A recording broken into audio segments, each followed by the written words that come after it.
खिल गए। पहला निवाला खाते ही बंटी सीधा जाकर अपनी माँ के गले लग गया।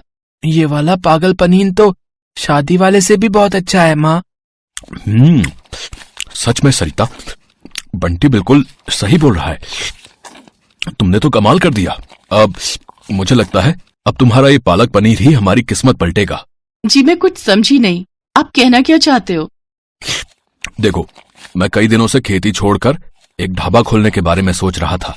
खेती की जमीन तो है ही अपने पास, उसी में एक छोटा सा ढाबा चलाने के बारे में सोच रहा था। लेकिन बस ये नहीं समझ पा रहा था कि अच्छा खाना बनेगा कैसे, जो लोगों को पसंद भी आए और खाना बनाने के लिए किसी को मजदूरी भी ना देनी पड़े। लेकिन अब सब समझ में आ गया है। तुम चलाओगी ढाबा और मैं और बंटी करेंगे तुम्हारी मदद। केशव की बात सुनकर सरिता की आंखों में खुशी के आंसू आ गए।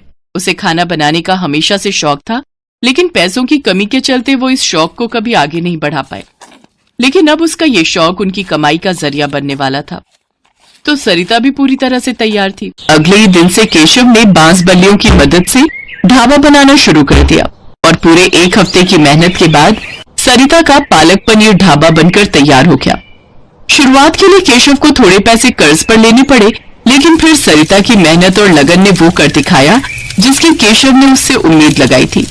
यूं तो सरिता ढाबे के लिए खाने के लिए कई चीजें बनाती थी, लेकिन उसका बनाया पालक पनीर ही सबसे ज्यादा लोगों के सिर चढ़कर बोल रहा था। भाई वाह, मजा ही आ गया भाई। भैया, पालक पनीर में इससे पहले ऐसा स्वाद नहीं आया, बता रहे। गजब बना भैया, गजब, कसम से। किसने बनाया वैसे?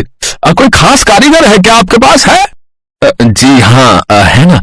और वही इस ढाबे की असली मालकिन भी है। वो मेरी पत्नी सरिता, उसी ने बनाया है सब कुछ। अरे वाह, ये तो बहुत बढ़िया बात है भैया। तो फिर ठीक है, देखो भैया, अगले महीने मेरे घर में दावत है, तो दावत के खाने का पूरा ऑर्डर आपका है। बस इतना बताओ कि एडवांस कितना देना है। अरे आपका बहुत बहुत शुक्रिया साहब, लेकिन खाने में क्या क्या बनाना है पहले ये तो बताइए। भाई, अपनी तो एक ही डिमांड है, बिल्कुल ऐसा ही पालक पनीर है, बाकी सब आप देख लेना। करीब 250 लोगों की दावत है। और हाँ, एक बात और, ये दावत निपटा लो, फिर एक काम और है आपसे। जी वो क्या? मेरा बेटा इंटरनेट पर हुनरमंद लोगों की वीडियोस बनाकर डालता है। हाँ, और मुझे पूरा विश्वास है कि आपका ढाबे का वीडियो इंटरनेट पर धमाल मचा देगा। सरिता के बनाए पालक पनीर और उसके ढाबे को अब पहचान मिलने जा रही थी। केशव और सरिता बहुत खुश थे, लेकिन सबसे ज्यादा खुश था बंटी। आखिर हर रोज उसका मनपसंद पागल पनीर जो खाने को मिल रहा था उसे।